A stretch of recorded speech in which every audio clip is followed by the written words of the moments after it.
how to date better as a man, how to better understand women, how to authentically market yourself, create chemistry, flirt. How do you teach guys when it comes to having their own standards? I think they should have high standards and they should be going for the ultimate goal of what they want. Blaine Anderson. She is a dating coach for smart men. And she's also the founder of Dating by Blaine. He appeared on Shark Tank and has also appeared in the New York Times. How do you navigate people of handling rejection? Think of it as redirection. What do you mean by that? The challenge for women is how do I decipher who is going to be a good partner? Yeah, absolutely. The challenge for men is... I was really excited to speak to you because it's like a breath of fresh air. I felt like researching your content because it's rare to see, you know, especially in this day and age of like someone really standing up for the average man. And obviously your content and your businesses around this whole world.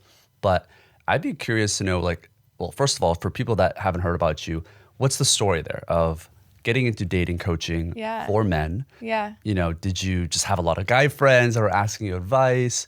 Give us some background on that. Yeah, so I worked in the travel industry up until the pandemic. And when the pandemic hit, I found myself essentially unemployed. And I'd always loved giving dating advice and just talking about dating and talking about relationships and love. And something I had noticed is I had these guy friends who I knew were awesome men and had a lot going for them and would be good partners. But I would look at their dating app profiles and I'd be like, yikes, like this is not coming across here. Sure. Okay, let me fix this for you. So I'd fix it up, help them pick their photos, help them write their bios, and then they would get way more matches. And I'd also just like give general advice, be like, okay, like here's what she's thinking when she said this, you know, like here's probably what she meant by that. And I really enjoyed doing that. So I'd help my friends, they'd put me in touch with their friends or colleagues, people in their network, I'd do their dating app profiles. So when I found myself unemployed, I thought, okay, is there a way I can take this thing that I really enjoy doing and feel like I'm really good at and turn it into a business? And so I ended up making my first course. It was my dating master class on how to date better as a man, how to better understand women, how to authentically market yourself, create chemistry, flirt, and essentially date women you're excited about. So rather than, I basically just took everything that I had been teaching these guys and put it into a course that could serve more men at a lower price point. And was it mostly online? Because pandemic is obviously so purely it was online then. for a while. So I didn't record my course right away. I taught my course live for 2 years before ever recording anything. And that was really important because, during the pandemic when I started, we skewed heavily online, whereas 2 years later, by the time I recorded it, it was a nice mix of both. I think online dating is, a necessary evil and important, and I help men with their dating app profiles and to put their best foot forward there, but you can't only rely on online dating. So a lot of my material in course is not focused online.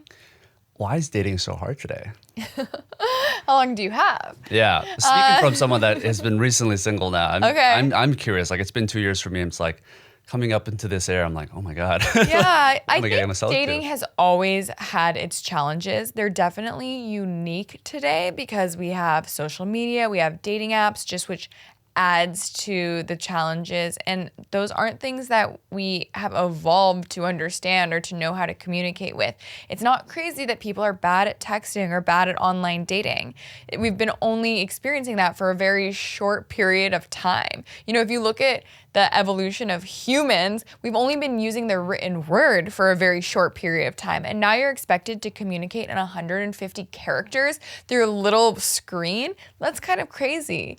So it just adds a whole different layer and complexity to communication and understanding somebody that you already don't know. And that's why I think where a lot of the confusion happens today. What about the optionality of it? Knowing that when you're talking to a guy or a girl, they're going to be talking to maybe 5 or 10 other people, right? Totally. Dating has become a global marketplace. On Instagram, you can reach anyone in the world and you're seeing all these different people. And the grass is always greener, so to say, effect definitely plays into dating. If a man or woman goes on a first date and it's not great, they're more inclined to think, oh, well, I have a queue of, 20 other people who I can just flip through and go on a date with. So people make snap-second decisions a lot quicker, which is something I advise actually not to do. I really encourage people, men and women, if you have a nice date with someone, first date is especially if you met online, it is a vibe check. If you liked them as a human being, if you had a good conversation, you don't need to be looking for sparks or fireworks or, undeniable chemistry. Go on a second date. Chemistry can Even if build. the first one did not if it was bad, of course. Like if you had nothing in common and nothing to talk about, okay, this probably isn't your person. But what I hear a lot is, oh, we had a really nice time. The conversation was great. I just didn't feel the romantic vibe. And that's something I teach men how to do, is how to create chemistry, how to flirt, how to be better at creating that romantic vibe. But I encourage men and women to just be cognizant that that can take time to develop. People are nervous on first dates. If you don't have to have fireworks for it to end up being a potentially long and successful relationship. Yeah, we're gonna get into that a little bit. I want to talk a little bit about the state of kind of modern dating that I've seen, which was, I didn't even realize it was this bad. But Tinder, it says the bottom 80% of male Tinder users, based on percentage of like received, are competing for the bottom 22% of women. And Scott Galloway had this article, and he says, dating apps don't change human nature, they focus it like a kid in a magnifying glass. Do you think that's just been this case this whole time, that there's this thing of hypergamy where women do just go for the top 5% or 10%? And do you think it's vice versa for men and for women as well? Yeah, I think to Scott's point, the dating apps are exacerbating that, because if you think about, pre-dating apps or off of the dating apps, you're not looking at 100 or 500 people in a very narrow window of time. It's much more spread out. So you're not comparing people, one after the other. So it's not as heightened. Yeah. So I think it becomes much clearer, like this person is better than this person, or like this. And it's not who they are as a person, by the way. It's this profile is better than this profile. So no, yes. And that creates what you just described as being much more extreme. But that really showcases the differences in what makes dating challenging for men versus women. The challenge for men is essentially, how do I stand out from the competition? The challenge for women is, how do I decipher who is going to be a good partner? There's a lot of noise. Right, and that hasn't changed. Women have always been the selective type, just because of evolution. Exactly. There's bigger consequences for them if they were to be with a partner. And there's a second part to this, which is that, I don't know how you feel about hypergamy, but for me, it's like a real thing, right? It's just always been the case. The college rates of men have also gone down over the past years.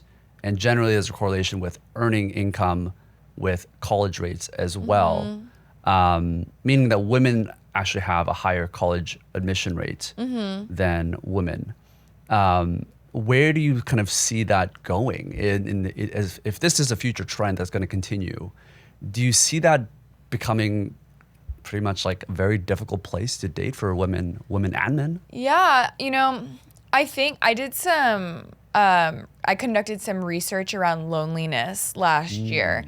And what it really showed me was not only that men are struggling more than other people, but specifically single men are struggling.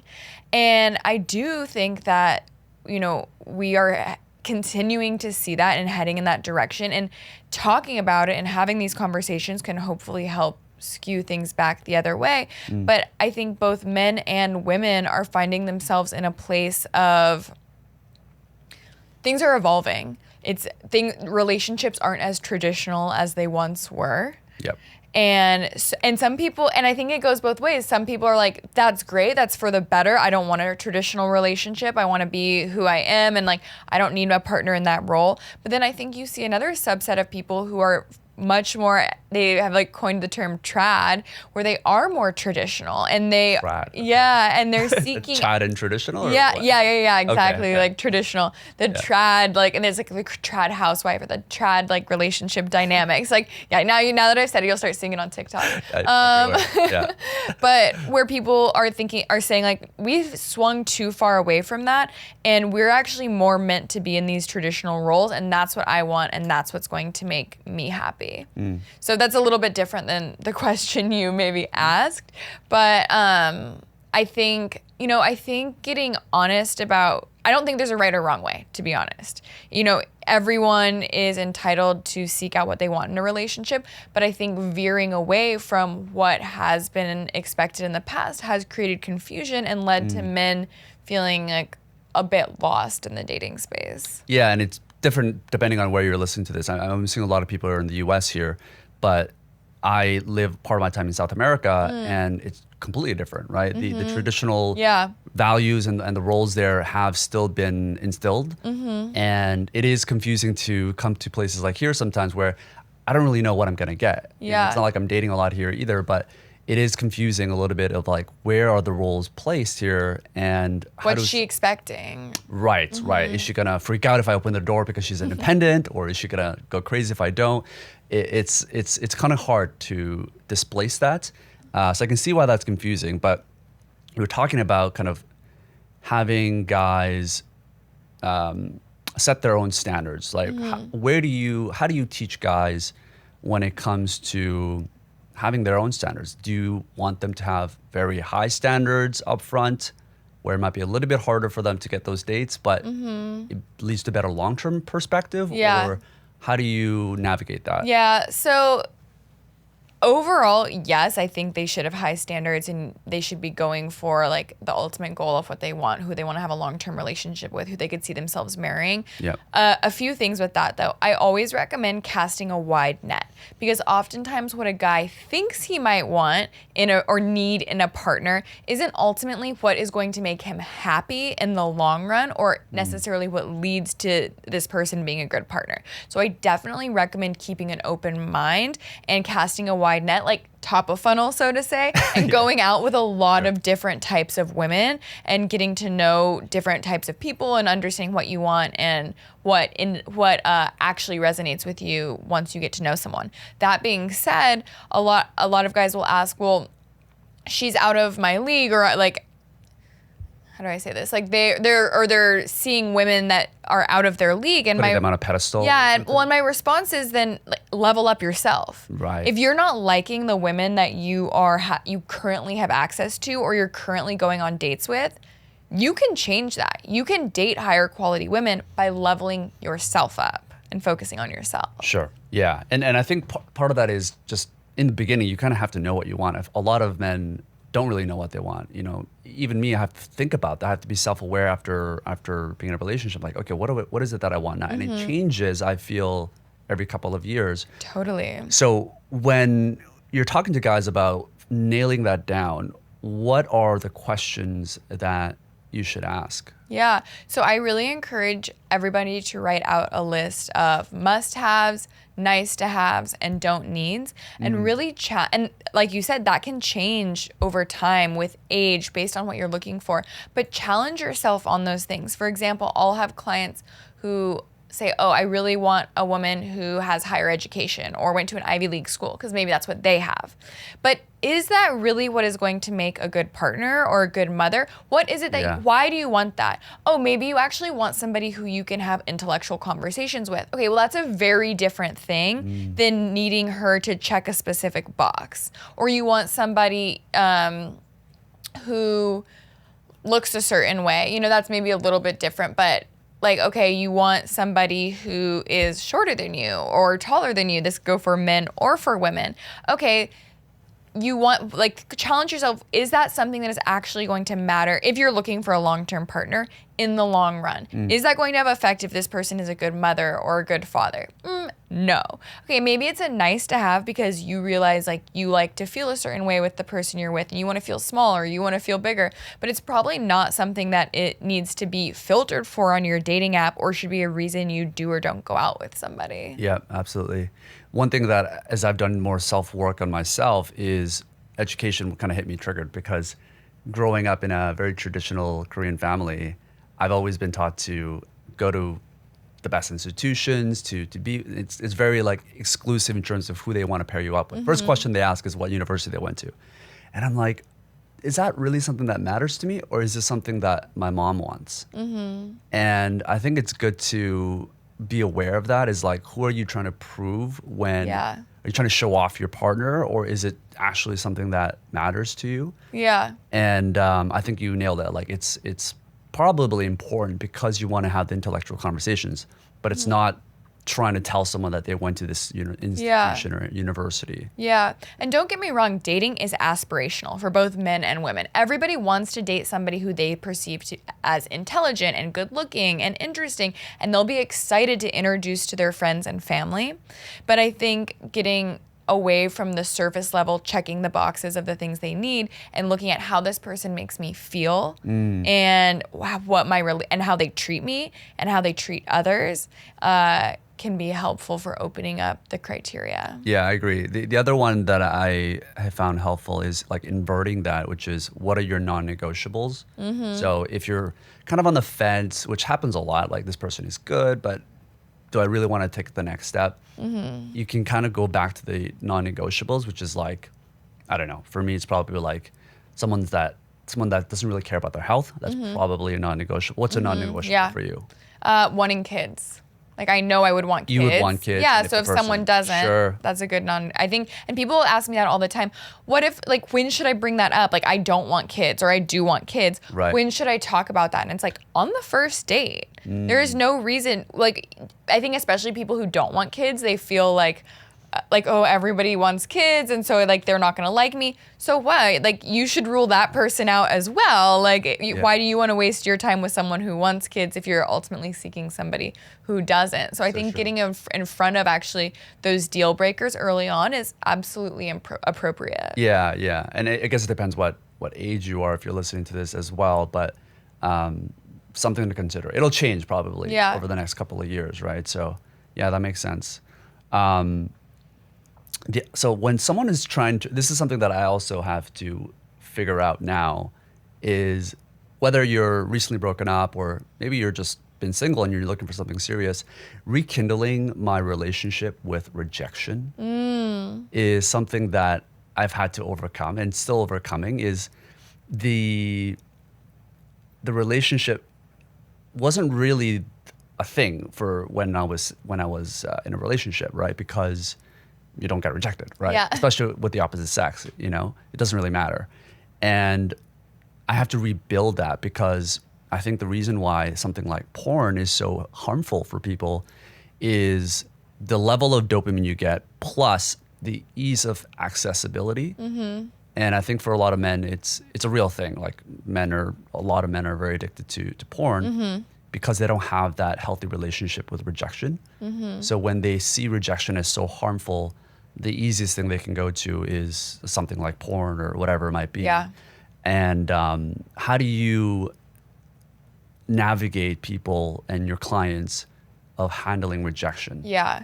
So first of all, you're right. Rejection is just a part of dating. If you aren't getting rejected, you aren't talking to and approaching enough women. So I also like to reframe it as, rather than thinking of like, oh, rejection, that's a reflection on me, think of it as redirection. So this is one less person you need to worry about creating a connection with or seeing if it can work out with. It is just a redirection to talk to somebody else, to even spend time with yourself, up-leveling yourself. And what I have found is the guys who are really happy with who they are and what they bring to the table tend to fear rejection less. Right. Because you understand this person doesn't know me. Her thoughts on who I am and my worth shouldn't actually affect my feelings about myself. And that's not to say it feels good to get rejected or, you should be going out and seeking it and like not caring at all. Like, I get it. It is hard. But the more you can get comfortable with it and the more you can get comfortable with who you are, the less it stings. Do you think it's harder for women to get rejected versus men? Men just face more rejection because they are expected to be the pursuer. So they're often the one who is expected to ask the woman out, to approach her, to ask for even the second date or to go for the kiss. So they just face a lot more opportunities to be rejected. Yeah. Although not to say that women are immune to it. Women absolutely get rejected as well. In a relationship, I don't think one breaks up with the other more often, and that's an example of when women are rejected. But so I think it feels about the same, but women are probably less used to it. Sure, yeah.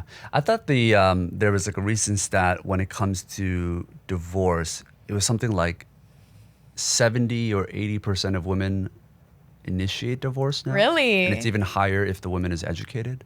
Wow. Yeah. That's interesting. I don't Divorce, not believe like that. marriage though. Yeah. I don't know how it works for relationships. Yeah. But yeah, for marriage, that's a thing. Yeah. I don't know why. I don't know if you want to break that down a little bit, but yeah. I know we're going more into dating rather than marriage advice here. I find that fascinating though, and I don't find it hard to believe. Why do you think that is?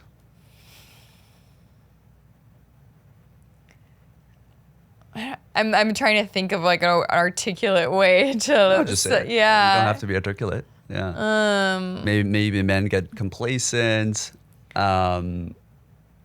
Yeah, I feel like just anecdotally, men are maybe more inclined to go with the flow and not necessarily notice when things are not working within a relationship, where women have maybe higher expectations around communication and what they want their marriage to look like. And so when it's not, they're more inclined to take action to leave it or to seek something else. That's 100% because I can speak. My parents are divorced, and they pretty much slept like in opposite sides of the bed. Of the house. They weren't sleeping together for 10, 15 years.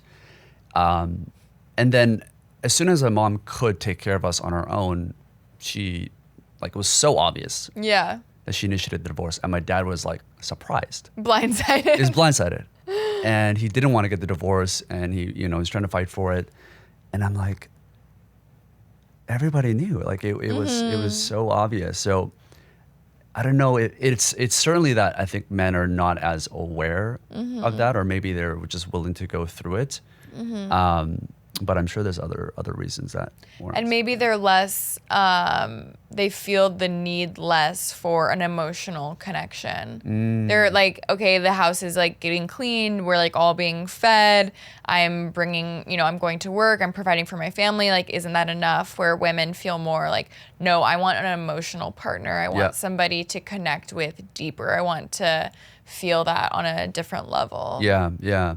Let's talk a little bit about like giving men the tools or women around how to have that connection. Like when you're on a first date, second date, one question that I love to ask for even first date is like, what is your love language? Because I have a very specific way of communicating and the way I receive love, What's yours? For me, it's acts of service. Okay. My parents growing up never really expressed a lot verbally, which also means I've also heard that the way you express love to someone else is the way you receive love. So for me, if I enjoy, if I like someone, it's giving them acts of service. It's not my natural inclination to be verbally affectionate. It's something that I'm working on. And I ask that up front just because I know that can cause so many communication issues. Yeah. What's your love language? So I really feel like you could ask me on a different day and I might have a different answer. I believe in love languages and, Yes. I love it as a topic, Yeah. but I don't feel like you knew immediately what yours was. Yeah. And there's a clear winner. Where I just don't feel that way, but I do like physical touch and words of affirmation.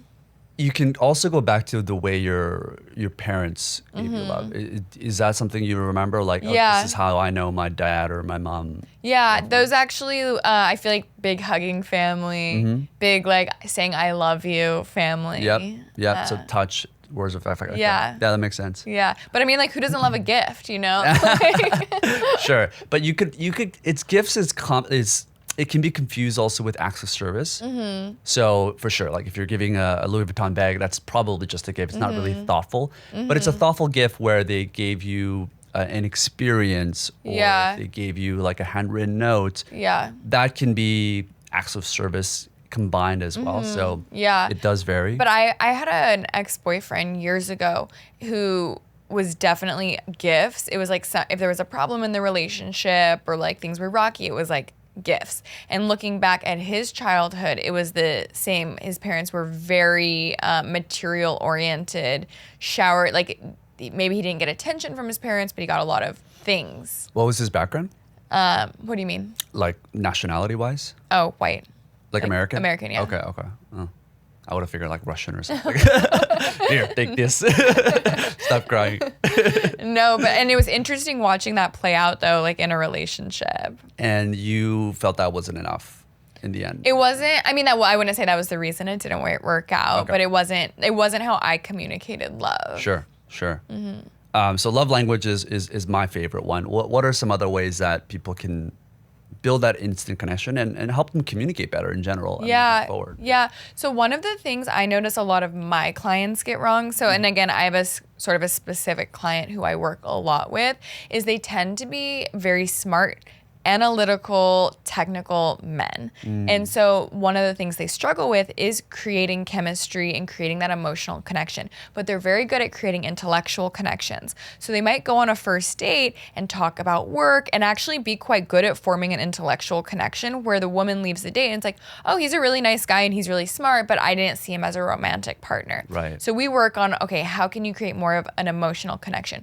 Part of that is asking questions like you just discussed that get you talking about things that are more emotional, that are going to make you feel things. Happy. I mean, ideally you don't want to make a woman feel sad on a first date, but just whatever that emotion is and that often means talking about the feelings behind what's going on in your life or what's happening. So like, do you have anything exciting planned this week rather than just like, oh, what did you do this weekend? Right. Like what's something exciting or what's something fun? Like strive to get her talking about things that she enjoys.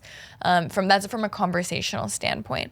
Other ways though is very much physicality and body language. You can have like a really great conversation, but if you're sitting like 4 feet apart, you're leaned back really far, you don't touch her at all on the entire date, like she's probably not going to leave feeling like there was chemistry. Right. So you want to lean forward, you want to hold eye contact, usually a little longer than feels natural for most men. Not too much. Yeah. No, I mean, don't like, big eyes and like stare, never break away. But a lot of people have the tendency to not look at the person they're talking to, or to be looking around, or to fiddling with things, and that doesn't show that you're present and that you're connected to them. Yeah. So small body language tweaks, like I just mentioned, leaning in, eye contact, looking for opportunities for physical touch, and then paying attention to how she reacts to that and escalating as appropriate can really make the difference between, oh, you were really nice, but I didn't feel a romantic connection, and the interest in a second date. Yeah. Give us some details on the physical touch, because that's always, it's also kind of confusing in this day and age. Yeah. When do you make the physical touch? Where do you touch her? Understandably, so many of the men I work with are so fearful of being perceived as creepy that it ends up I conducted some research on creepiness, and that was like, I have the numbers, I can pull it up, but it was something like 76% of men, and these were ages like 18 to 45 in the US, said that the fear of being perceived as creepy held them back in the way they interacted with women. Meaning they might not approach them, they might not talk to them, they might not touch them because they were like very fearful of being perceived as creepy. But then when I asked them, okay, what does creepy actually mean to you? They didn't have a clear definition. And so I also did research I asked women, okay, what is creepy? What are creepy behaviors you experience, to help, sort of like bridge the gap and like tell guys like, okay, here's what women think is creepy, like avoid doing these things. Right. And was there a disparity? Was there, most men thought it was creepy, women were like, oh, it's fine. Like, well, I would say like, yes, in the sense that men, because they were perceived as being creepy, weren't taking action at all. So approaching a woman is not creepy. Approaching a woman and making a sexual comment is creepy. Comment, yeah, for sure. Yeah, or unwanted physical touch, or meeting someone in person and even contacting them on the internet after, like seeking them out, can be perceived as creepy because you didn't ask for that. You didn't ask for her phone number or for her contact when you had the chance, and then you did the online stalking and contacted her that way. That can be perceived as creepy. You said unwanted physical touch. That's the whole confusion though, right? So yeah. What do you mean by that? So, I mean, obviously if you don't know this person, like if you are approaching a woman for the first time or you're meeting her for the first time, not on a date, it's not appropriate to touch her. Right. So, even like I have actually experienced this where it's like I'm meeting someone for the first time, again, not a date, and like he goes for like the cheek kiss. And like while that's totally appropriate in some cultures, no, I'm just kidding.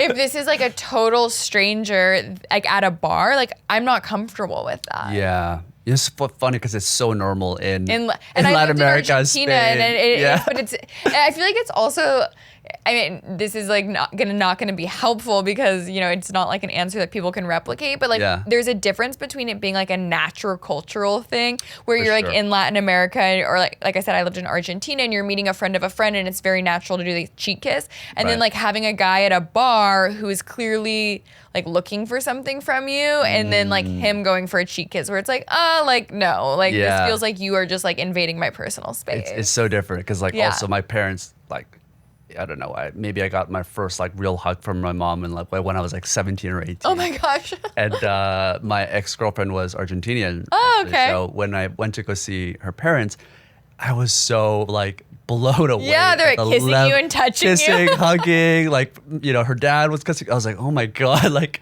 I'm blown away. Maybe my love language is actually physical touch. Yeah. It just completely changed. But yeah, it's interesting, the disparity between the creepiness, because what I've also heard is that men seem to have a higher, I don't know what's the right way to put it, believability. Like they think that women are more attracted to them than they think. And it's the opposite for women. So when I can see why men would be coming on from his perspective of thinking that might be creepy, whereas for women it may not be, because men generally have this perception that this girl is probably more into me than you think he is. Obviously it depends. Maybe the clientele you work with maybe is a little different. I was gonna say with my clientele, I it's feel the like, opposite. Yeah, sure. At least, my circle of friends, I guess I would say. So, but yeah, it seems to be a real stat. There's this disparity of how men think about that. And what I always tell clients is, if you're on a date with this woman, she wants to be there, you're exploring a romantic relationship. Hands, elbows, shoulders tend to be very safe places to start. Hands, elbows, shoulders. So if you are going to reach out and be like, it's so great to meet you, or like, even like to emphasize a point, like, wow, wow, that's so cool, and you touch her hand, elbow, or shoulder, like that's probably going to be okay. It's not going to make her uncomfortable. And then pay attention. Obviously, like if she pulls her hand back or like leans back, like, okay, don't escalate. But if she keeps her hand there and you have your hand on her hand, like that's a good sign. Same thing with leaning in. Lean in, look into her eyes. Is she leaning back? Okay, like stop there. But if she's leaning in as well, that's again a good sign. Yeah. So the step before that is obviously the approach. And I feel like that's where guys get stuck. Yeah. It's kind of like going skydiving, and then it's like, it's not really just flying. That's the hard part. It's making the jumping out of the leap airplane. to jump, right? And it's easier if you go with like a professional that pushes you. But if you're going by yourself or you're going bungee jumping, that's why bungee jumping is supposed to be a lot harder, apparently, for I would never skydiving. bungee jump. Yeah, because you're the one that's making yourself jump, right? Yeah. It's the psychology of it. And it's the same with the approach. It's, what do you say? Is this person single, married? Is this, I heard you wear like 2 rings just in case. Like, that must be how bad it is for people. No, this is strictly for the internet. I'm in my Instagram reels, and I just happen to have 2 rings. But it is funny because like the number of DMs I get, and like one of the things I say about approaching women in person or online is you want to qualify first. Like do a brief scan if it makes sense. If she has a wedding ring on, like that's probably like not a good person to approach, and like the number of DMs I get that are like, so like you single? And like, Right. which is not a good DM to send a woman even if she is You single. Yeah. I'm like, oh, if you just like looked at my hands in any of my videos. Yeah. So going back to the approaches, when this is all in person, obviously. Yeah. For now, we can Yeah, talk yeah. about the apps No. after as well. That's the hard part, right? Is this person busy? Also, like, where are they going? Mm-hmm. Is there some, I don't want to say formula because it's not a script. but there or anything, is, right? there But is. talk to me about that. Yeah. So first of all, approaching, I want to just like reassure guys out there, single women want to be approached. I surveyed 13,000 single women, and I was really surprised by the numbers, but I knew women wanted to be approached, but 95% of single women said they wished they were approached more.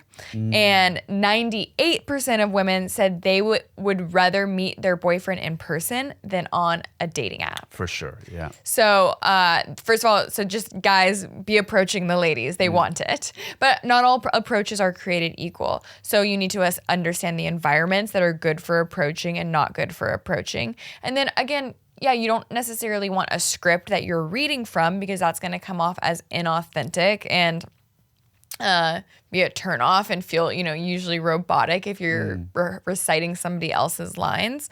But have some things to fall back on, some openers, some intros that are just really simple. I think that's the thing guys get wrong is they think they need this like witty, funny, perfect line. And that's just not true. It can literally be as simple as like you noticed you made eye contact with a woman, walk up to her and say like, I think we made eye contact before, so I wanted to come introduce myself. What's your name? That's simple. That simple. Wow. And you'll be able to tell relatively quickly if she's receptive to this or not. Sure. Is she smiling? Is her body language facing towards you? Is she asking you questions back? Those are all great. Those are the green lights.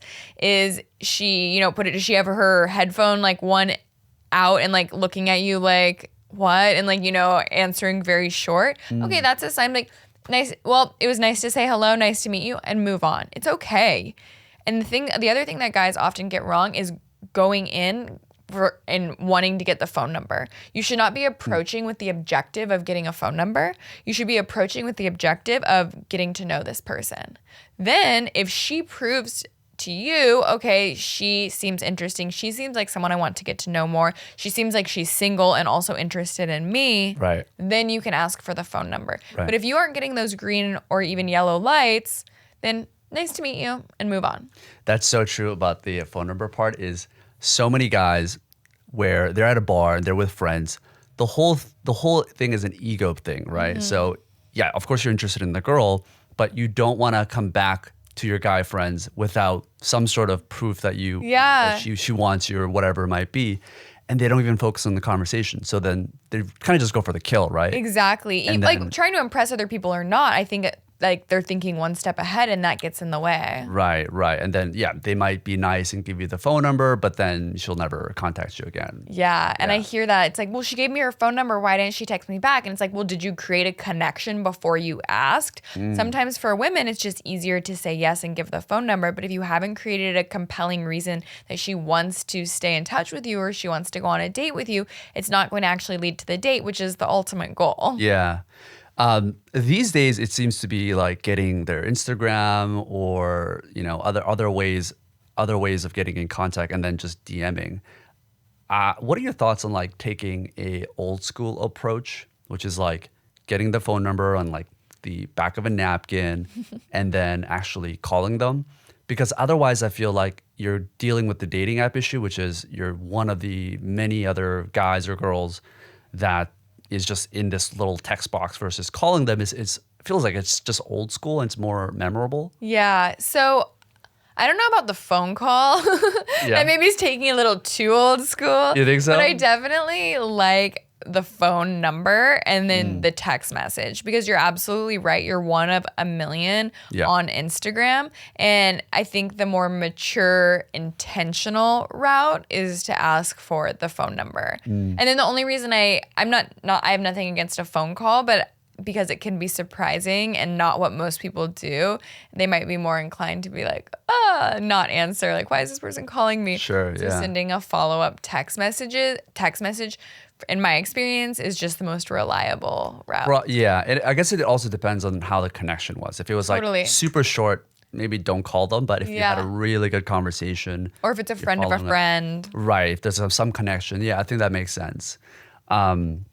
Okay, so we dealt with the approach part. Let's go a little bit about the dating online part Yeah. because that's the majority of how people meet today. Yeah.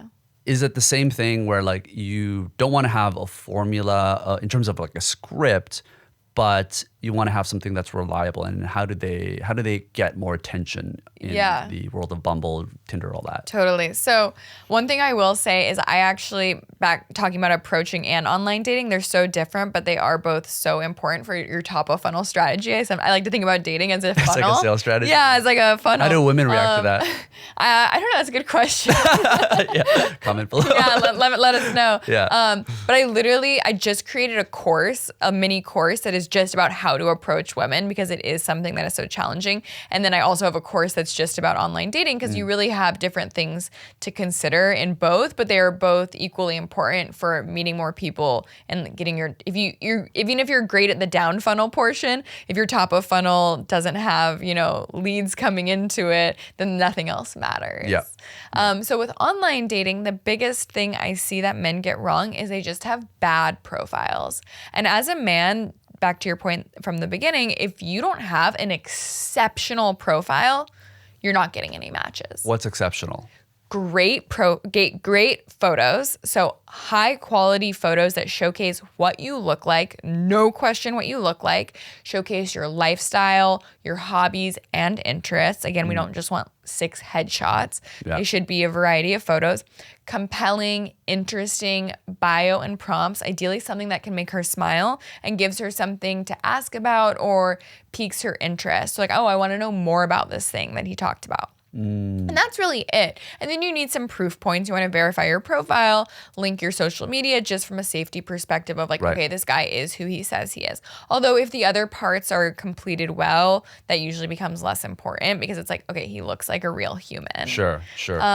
Whereas a woman can literally throw up a few photos, like not put any info. And Yeah. she has a million matches. She has more matches than she knows what to do with. For sure. And I think in general, women are just more skilled in terms of how to take good quality Yeah, photos. what Men makes don't a good care. We're photo. doing like chin up photos Yeah. or like blurry photos from the rain. So I totally get that. So they did all that and they're still not getting matches. What did they do? Sounds like you better get offline and start meeting people in person. So that's what you online dating recommend. isn't for everybody. Listen, there are certain people that are going to be challenged online dating. If you are really short, you are going to be filtered out by most women who have a height criteria set in their profile. Yeah. But that doesn't mean you're doomed to be single. It just means you need to look for ways to meet women that cater to your strengths. Sure. So meeting them at interest areas of things you're good at, developing your in real life approach. There are plenty of women who would date a guy who is shorter than them if she meets him in person and he's charming and he makes her smile, but would never even see his profile online because she has her height filter set to something specific. Right. Because it's like what she aspires for. But obviously, if there's so many other good qualities of a man, it doesn't really matter, right? Yeah. Women are not as superficial as guys. Right? Yeah, I actually feel like that is true. Men care way more about what women look like than women care about what men look like. Right. Well, what do women care about? Because kind of go back to this idea of hypergamy. Women, there's this whole idea like men perceive women like older guys, women like guys with money. And then it kind of leads them into this negative loophole of women are gold diggers, right? There's this whole like whatever pill community. Incel community, that like hate on women, which I find so ridiculous. Yeah. But what is it do you think that Yeah. women want that maybe men don't understand? Yeah.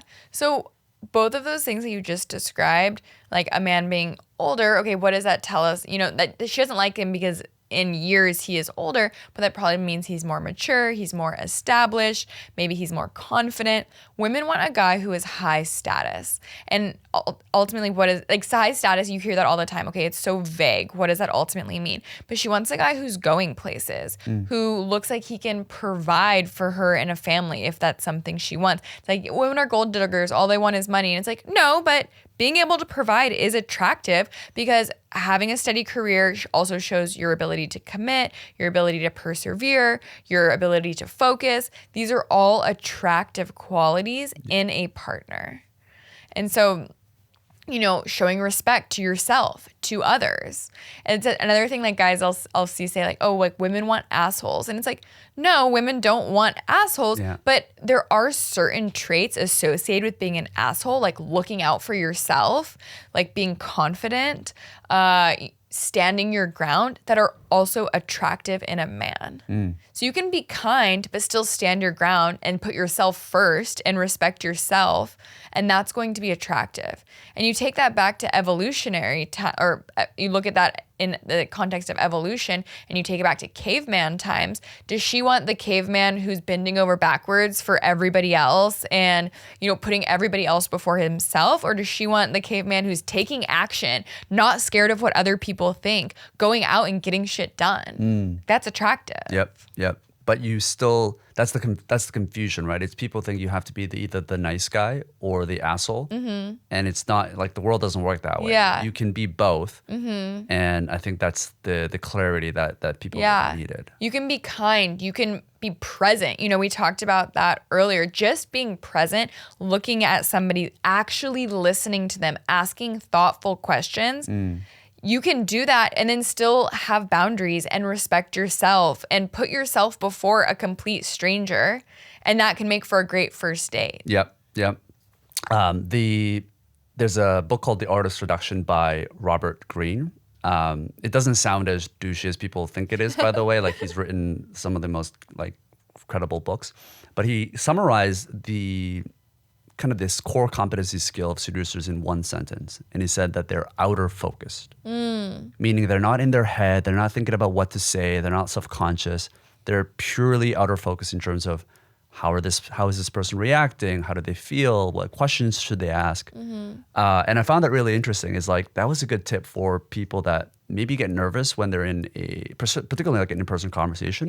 To be completely outer focused and thinking about, how should you direct the conversation? How should you lead that conversation forward?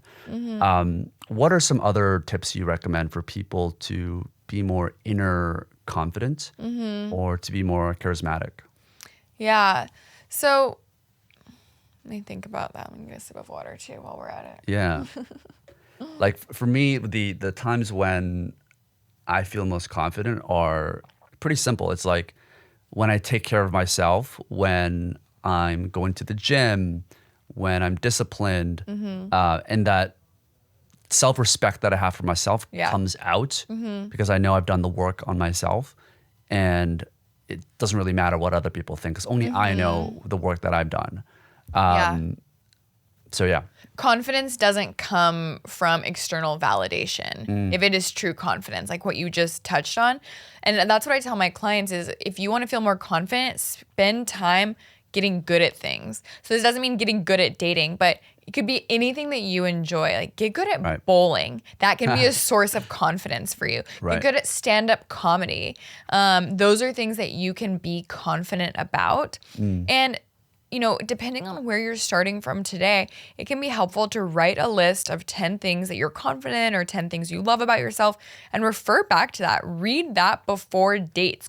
Read that before situations where you might be nervous to remind yourself of your worth and everything you bring to the table, because you're a lot less likely to put her on a pedestal or feel like you're not worthy if you truly believe, like, you know, and know that you have all of these things going for you and that you deserve a woman of high quality or whatever it may be. Yeah, you're not letting the other person dictate how you feel about yourself. What you think about yourself. Exactly. It's yourself. Even if she doesn't like you or if she rejects you or isn't receptive to your approach, that isn't going to affect how you feel about yourself. How do you define, and everybody has a different definition, a high value man and a high value woman? So I think for both a high value man and woman, they are living their authentic life and bringing into the world whatever makes them feel good about themselves and whatever they feel called to do. So I talk about trajectory. It's like it doesn't actually even matter where you're at today, you know, to be high value, but what are your aspirations? What are you working towards? That's really attractive, and that actually shows a lot of your value. You don't have to have accomplished, you know, your ultimate goals or have built this thing, but if you're working towards something, that's what's admirable, and that's ultimately what a partner wants to see. Yeah.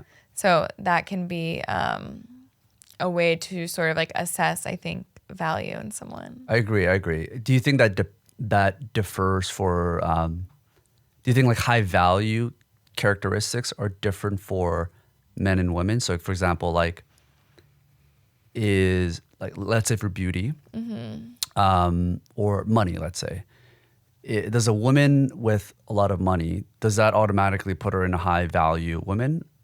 It seems like it does for men, like to a certain degree. Is the same thing for a woman, you think? I think what it a man cares about? depends. Yeah, I think it really depends on who is like assessing, you know? Like for a certain man, like he is going to really value a woman who has money or a certain career. And for other men, that isn't going to be important. But I think, yeah, you can make generalizations. Right. Like where, yeah, women tend to want security. I mean, if you, again, going back to like the traditional roles, like if she's expected to have children, she faces higher costs for that. She needs to know that her partner or who she picks isn't going to run off, that he's going to be able to provide for them, to keep them safe, to keep food on the table. Where for a man, he doesn't need to see that in a woman. Well, he might just need to see like, oh, her ability to, you know, thinking again, like caveman times, her ability to reproduce. Is she going to make healthy offspring? Is she going to be able to satisfy like sexual needs even? And that is where that is generalizing where men often will put value when they're looking. So beauty for women is, you're saying from an evolution perspective, that's a real thing. Yeah, like I can simplifying that a bit more. Men can often see if they, or can look at a woman and understand if they're initially attracted enough to have at least a physical relationship with her right off the bat. Where for a woman, that is not the case. She needs to get to know. I still find that so hard to believe that like, women would not be attracted to a guy. Even the story of like how you met your husband, that you weren't even thinking, well, I don't know if that's like really true. Like you weren't even thinking about him hitting on you. Yeah. And then later on it became like a thing. Whereas for a man, it's like, oh my God, this girl is so in love with me or something, right? It's like if it was the other way around. Yeah. So talk to me about that. Like, why don't women immediately perceive that from a physical perspective? Well, I think, you know, what I was going to get at is that women need to know more before they feel excited or interested in having a physical relationship because their costs are higher. So, you know, women are the scarcer resource. Like eggs are a scarcer resource than sperm. They face much higher costs from pregnancy and child rearing than men do. So they need to see, okay, this man is going to fulfill these categories, like these things that I need as a provider, as a protector, before I'm willing to take that risk. Whereas for a man, he doesn't need to know that. You know, he can essentially have sex with 10 women in a day and not face any of the physical costs from reproduction. Yeah, totally. And then a few questions here around red flags. It seems like a lot of people don't really ask those hard questions up front and find out certain flags maybe a year into the relationship, sometimes multiple years. What are some common red flag patterns or signals that maybe it's not like a deal breaker, but it's like, okay, maybe just like be more aware of these things so that you're not just totally oblivious to it. Yeah. I mean, there's a lot of the obvious ones that are like not showing respect, not treating like your partner how they want to be treated. But I think the more subtle ones are hot and cold. Like he or she is doesn't respond to text messages for long periods of time, or vanishes for days or weeks and then comes back and is like love bombing and wants to go in really strong, where a green flag would be consistency. Consistency in communication, consistency in their effort, consistency in how they treat you. So the red flag is, hot, cold, up and down, in and out, not knowing what to expect from them. Yeah, it seems like you're talking about like at least I think about that as like the avoidant attachment style of someone. It can be. Versus the secure someone that's like really knowing what they're doing. Yeah, and I think... that's absolutely true. Generally, again, generalizing here, but it's someone who has a secure attachment style is going to feel more comfortable with the consistency of communication, keeping things even keel, where an avoidant person will pull back. Yeah. And it doesn't mean you can't date them, but it does mean you need to be aware of that, and hopefully they are aware of their tendencies around that, and whether or not they actually want a long-term relationship. Like, that's something that would need to be addressed. What about jealousy? Is there a place of some sort of jealousy in a relationship? Does that like spark the fire? So I think, a little bit isn't problematic. And some people, like you said, like it. They feel like they want their partner to be jealous because it makes them feel desired and wanted. Is that a sign of a long-term healthy relationship? Like, I'm not sure. Like, I think trust is really important, a very important foundation. And if you're jealous, like, is there some amount of trust missing? Perhaps. Sure. So it definitely varies relationship to relationship, but I wouldn't say jealousy is a green flag. Yeah. How does, maybe you don't have to answer this, but how does your partner deal with that? Where like you're doing coaching for men, obviously you're very beautiful and you're going to get all of these DMs as you mentioned. Was that something that he struggles with at all, or is that relatively secure? He's very secure Great. in our relationship and trusts me fully as I do with him. If anything, I think he finds it kind of amusing and funny. He's like, well, I got her. True, yeah. All this attention and you got him, right? Cool. Well, any final advice that you think men should know around dating, confidence, self-awareness that we didn't really talk about in this episode? Yeah. Put yourself out there. Approach more women. You are going to hear no a lot, but if you're doing the right things and you're respectfully approaching in appropriate environments, which if those things are like, I don't know what that means, then like get in touch and I'll help you.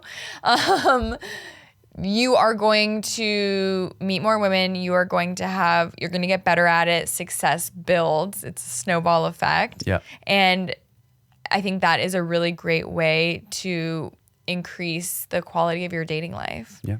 And the quality of your life generally. You'll make more friends. You'll meet more interesting people. Could even, lead to professional success. So that's it. Yeah. I'm a big fan of approaching people and meeting new people. Yeah, it's a good idea that the point you mentioned around like the second order consequences of that is like the whole idea maybe isn't to get the date, but you feel more confident about yourself. You feel more social. Because you meet did it. people. Yeah. That's so interesting. That's one of my favorite things. A lot of, what I teach in my programs and my courses, I'm a dating coach. I look at everything with a dating lens. But one of my favorite pieces of feedback that I consistently get is I took this because I wanted to improve my dating life, but it actually improved all areas of my life. I'm a better communicator at work. I have stronger friendships. I'm more confident, across the board. And I love hearing that because, a rising tide lifts all boats. And I think that's true of dating and self-work. Nice. I can see why Mark Cuban invested in your company. Yeah.